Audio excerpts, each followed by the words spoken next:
الحمد لله الحي القيوم الذي لا تأخذه سنة ولا نوم.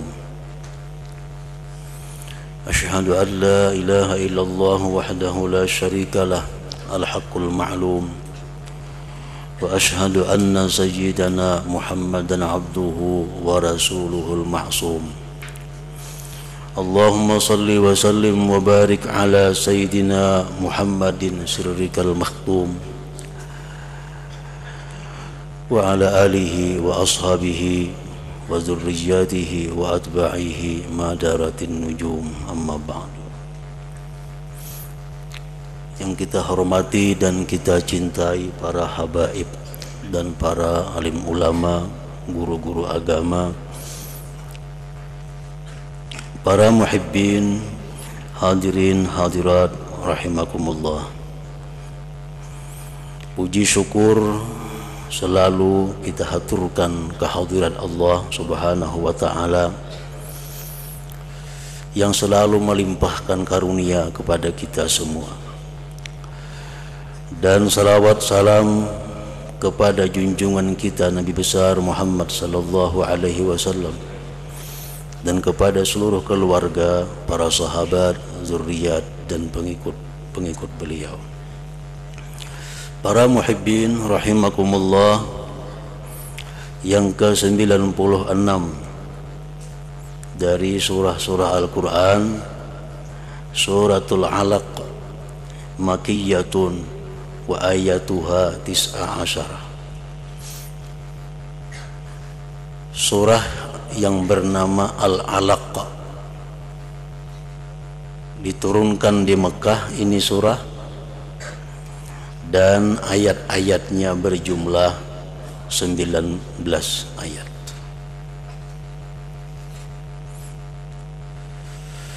Hadhihi surah awwalu ma nazala minal Qur'an fi qawli mu'zamil mufassirin.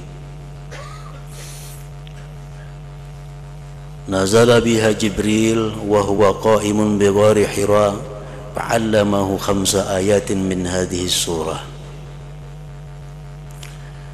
Ini surah Al-Alaq merupakan awal-awal yang turun daripada Al-Quran kepada junjungan kita Nabi besar Muhammad sallallahu alaihi wasallam. Demikian pendapat mayoritas ahli tafsir. Turun dengan ayat ini oleh Jibril alaihi salam dan Nabi kita waktu itu di Gua Hira. Jibril mengajarkan kepada Nabi kita 5 ayat daripada ini surah. Iqra bismi rabbikal ladzi khalaq,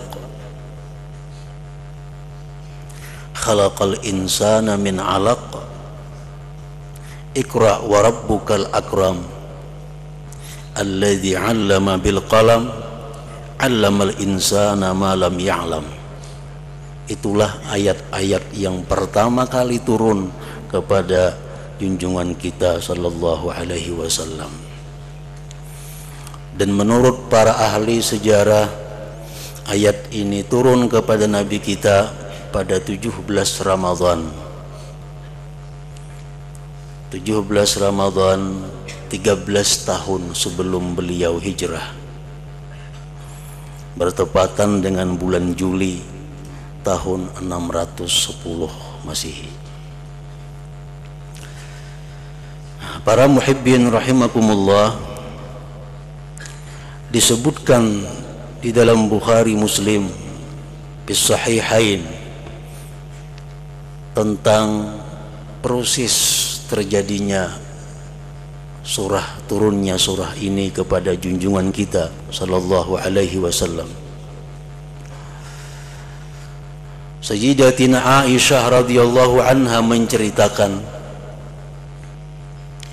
awwalu ma budi'a bihi Rasulullah sallallahu alaihi wasallam minal wahyi ar-ru'ya as-sadiqah bin naum, fakana la yara ru'ya illa ja'at mithla falaki subuh. awal-awal dimulai dengannya Rasulullah sallallahu alaihi wasallam daripada wahyu, mimpi yang benar di dalam tidurnya. Artinya sebelum Nabi kita menerima wahyu pertama ini, beliau seringkali mendapat mimpi-mimpi yang benar. Ru'yas shadiqah bin naum.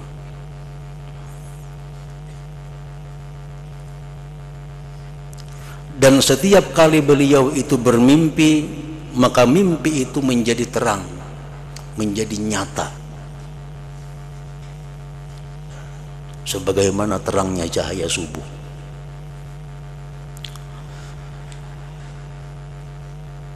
Selama 6 bulan sebelum beliau menerima wahyu pertama ini, beliau selalu mendapatkan mimpi-mimpi yang benar, yang itu mimpi merupakan persiapan-persiapan beliau untuk menerima kedatangan Jibril membawa wahyu dari Allah Subhanahu wa ta'ala.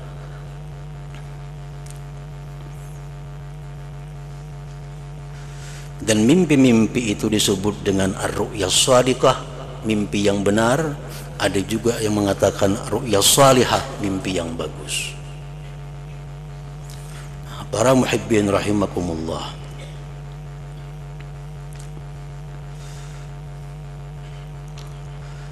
mimpi yang benar, mimpi yang bagus itu merupakan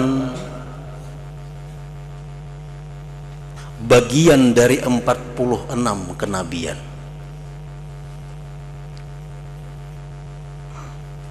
Orang-orang saleh dahulu sangat mengharapkan dapat mimpi-mimpi yang indah di dalam tidur mereka, yang mana dengan mimpi-mimpi itu mereka dapat mengetahui tentang kebenaran diri mereka, dan dengan mimpi itu kadang-kadang mereka tahu apa yang akan terjadi di belakang hari. Karena Rasulullah sallallahu alaihi wasallam bersabda, ar-ru'yas shadiqah minar rajulis salih juz'un min 46 juz'a minan nubuwah. Mimpi-mimpi yang bagus, mimpi-mimpi yang benar itu dari seorang laki-laki yang saleh adalah satu bagian daripada 46 bagian kenabian.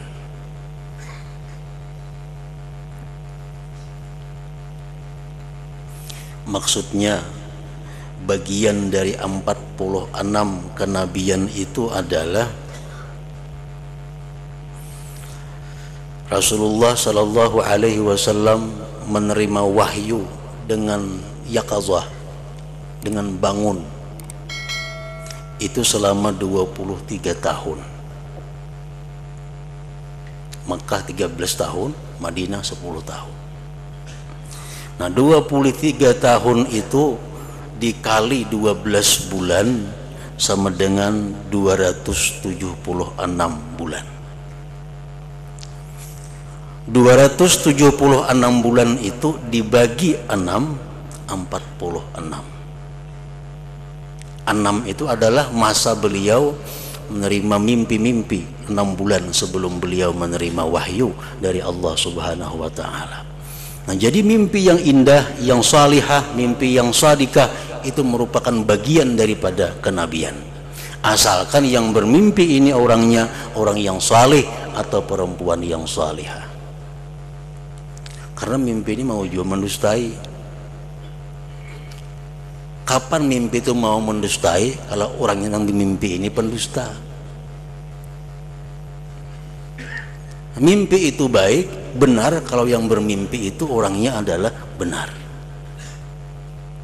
Jadi kalau setiap mimpi itu baik, ada tentu.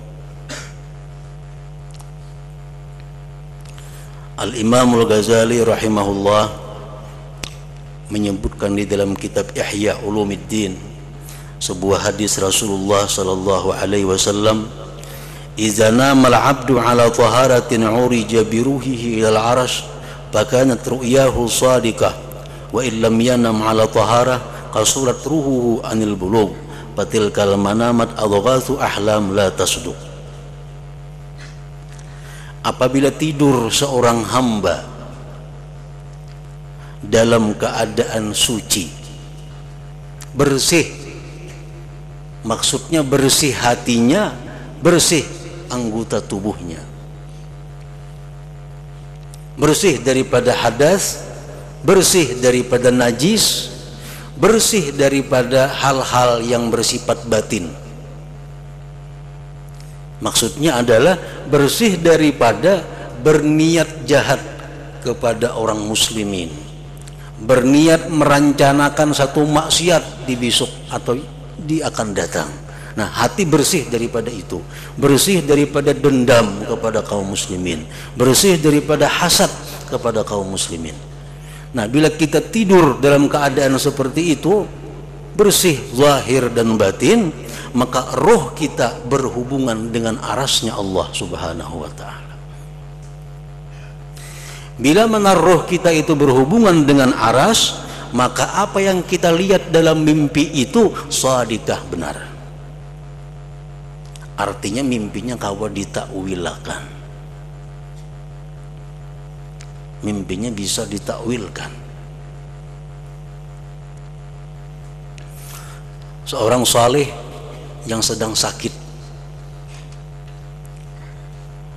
orang yang saleh sakit, di dalam mimpi dia diberi orang obat.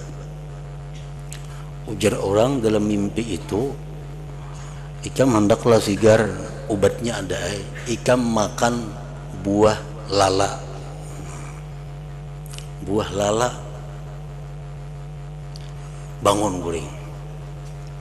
Kenapa buah lala? Takunakan sekampungan kalau dengan tahunnya orang buah lala. Datang kepada ahli takbir mimpi. Nah, wahai tuan guru, ulun bermimpi malam tadi ikam bila hendak sigar makan buah lala. Apa takwilnya mimpi ulun itu? Ujar tuan guru itu adalah buah zaitun. Buah zaitun. Kenapa disebut buah lala? Karena dalam Al-Quran disebutkan la syarqiyati wala garbiyah, kan nah la syarqiyati wala garbiyah. Nah, makan zaitun sembuh. Nah, nama mimpi ini orangnya orang yang saleh, orang yang bersih zahir dan batinnya.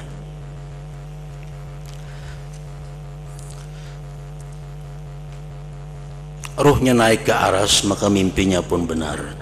Dan apabila dia tidur tidak atas suci zahir dan batinnya, maka ruhnya tidak bisa berhubungan dengan aras Allah. Maka andai kata dia bermimpi, maka itu hanya merupakan bunga-bunga tidur yang tidak benar. Nah,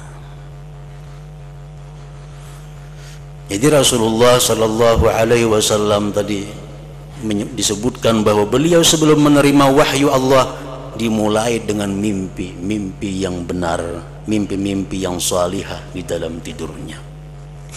Para muhibbin rahimakumullah. Thumma hubbiba ilaihil khala. Setelah beliau dapat mimpi-mimpi yang bagus itu, beliau digemarkan berkhalwat. Nah, seringkali mendapat mimpi-mimpi yang bagus, timbul dalam hati beliau keinginan untuk selalu menyendiri, untuk berzikir dan tafakkur. Fakana yakhlu bi ghari Hira, beliau berkhalwat di gua Hira. Tinggi benar itu di Jabal Nur.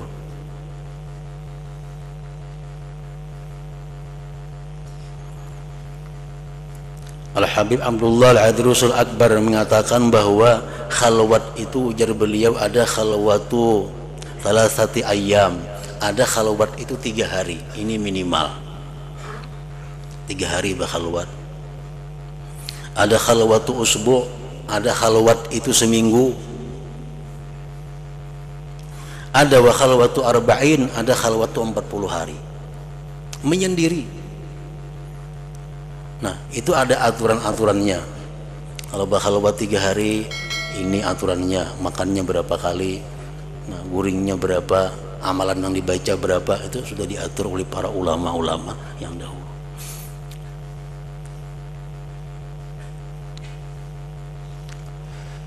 Fakana yakhlu bi ghari Hira yatahannathu fihi al-layali zawatil adad qabla an yarji'a ila ahli wa yatazawwadu lidhalik thumma yarji'u ila Khadijah fa yatazawwadu limithliha hatta faji'ahu al-haq wa huwa bi ghari Hira. Nah, begitulah keadaan Nabi dalam berkhalwat. Kadang-kadang beliau seminggu, kadang-kadang sebulan, kadang-kadang 40 hari di Gua Hira. Karena habis bekal, boleh ke rumah, sediakan lagi bekal oleh Ummul Mukminin Khadijatul Kubra, disediakan lagi bekal, sanggup karena berangkat lagi ke Gua Hira itu. Sampai datang wahyu kepada junjungan kita sallallahu alaihi wasallam, yaitu pada malam 17 Ramadan. Faja'ahul malak faqala ikra. Datang malaikat Jibril kepada Rasulullah di Gua Hira itu. Apa kata Jibril? Ikra, baca hai Muhammad. Maksudnya oleh ulama tafsir dijelaskan, bacalah nantinya Al-Quran yang akan diturunkan kepada engkau.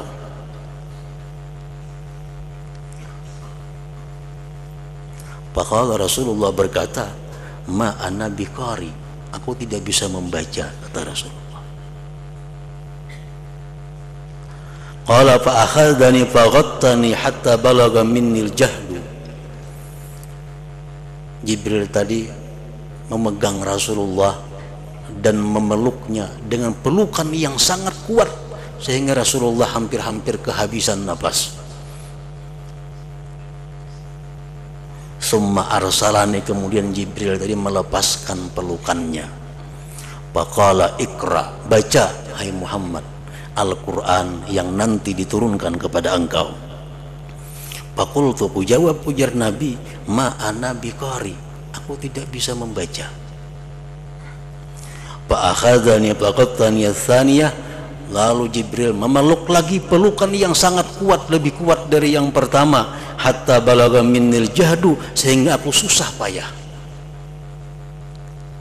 Summa arsalani, kemudian melepas lagi Jibril kepadaku. Faqala, Jibril berkata, ikra, baca hai Muhammad Al-Quran, wahyu yang nanti diturunkan kepadamu.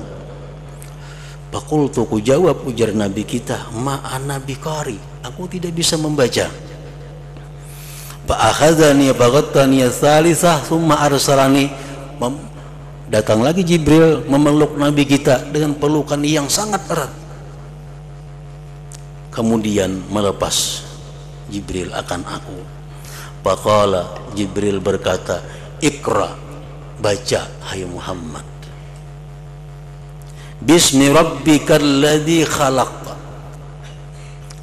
bacalah dengan bantuan Allah, dengan kekuatan dari Allah, dengan daya upaya dari Allah, dengan pertolongan Allah yang mencipta. Kalau Ica membaca bujur kata kawa, karena engkau tidak punya daya dan upaya.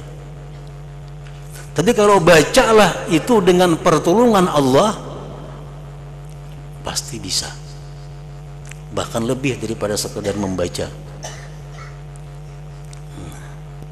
Iqra bismi rabbikal ladzi khalaq, bacalah hai Muhammad dengan pertolongan Allah, dengan kekuatan Allah, dengan izin Allah yang mencipta itu. Nah, para muhibbin rahimakumullah, dari ini ayat para ulama memberikan isyarat kepada kita bahwa setiap kali amal ibadah yang kita kerjakan itu hendaklah kita merasakan bahwa kita bisa beribadah itu dengan Allah. Kita bisa sembahyang dengan Allah. Kita bisa puasa dengan Allah. Kita bisa membaca Quran dengan Allah. dengan kekuatan, dengan daya petunjuk dan taufik dari Allah. Artinya apa? Sebelum kita beribadah, maka kita mesti ingat dahulu bahwa aku ini melaksanakan ibadah ini dengan Allah, bukan dengan diriku. Iqra bismi rabbik. Kita puasa, esok hari aku puasa. Tapi kita ingat bahwa besok hari itu kita puasa dengan kekuatan Allah, dengan daya upaya Allah, bukan daya upayaku, bukan kekuatanku. Nah, apa gunanya kalau kita beribadah dengan menghadirkan hati seperti itu? Kita hendak membaca Quran, kita renungi sebentar bahwa aku akan baca Al-Quran ini dengan Allah, aku akan baca Quran dengan daya upaya Allah. Apa yang kita dapatkan kalau kita demikian? Pertama, kita dapat aunullah, pertolongan Allah. Ibadah yang kita lakukan akan dapat pertolongan Allah. Yang kedua, yusrun minallah, dapat kemudahan daripada Allah. Mudah ibadah yang akan kita lakukan itu. Yang ketiga, ada muta'ab, tidak ada susah payah melakukan ibadah. Jadi kita kada heran orang duduk 4 juz sekali baca Quran, ada sekian ratus rakaat orang sembahyang tiap malam. Kenapa mereka tidak payah, tidak susah? Karena mereka melakukan itu dengan Allah, dengan daya upaya kekuatan Allah, bukan sendiri. Kalau seorang 2 rakaat gin apa?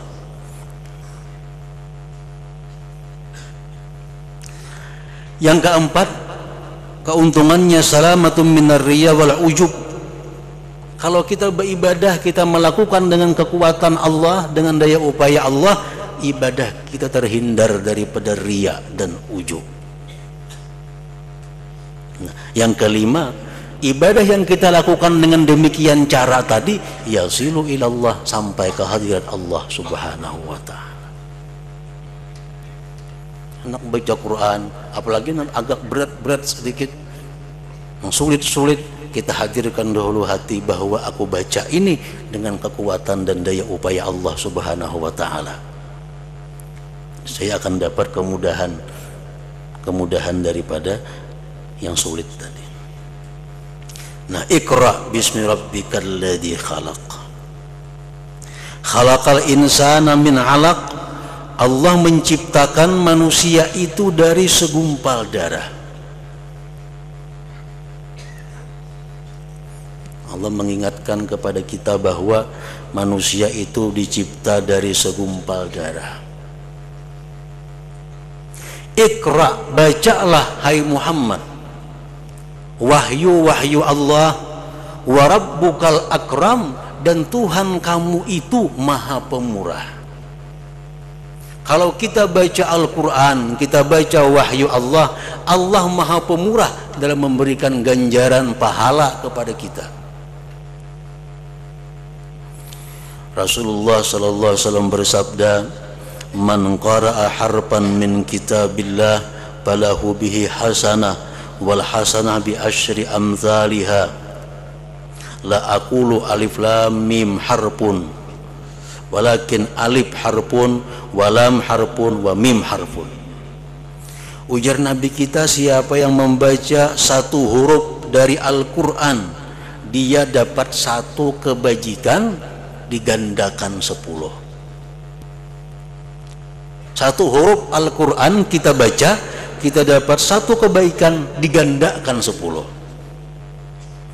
Dan aku, ujar Nabi, tidak mengata alif lam mim itu satu huruf, tetapi alif satu huruf, lam satu huruf, mim satu huruf. Jadi kalau kita membaca alif lam mim, kita dapat 30 pahala. Itu kalaunya kita lancar membaca. Kalaunya bejuju, ditambahi Tuhan lagi pahalanya. Orang membaca Quran itu susah payah, tapi lancar. Orang sajus 20 menit, ini berjam-jam hanya untung sajusnya itu pahalanya 2 kali lipat daripada yang lancar. Menunjukkan bahwa Allah itu akram, maha pemurah. Wa rabbukal akram. Alladzi 'allama bil qalam, Tuhan yang mengajari manusia dengan menulis.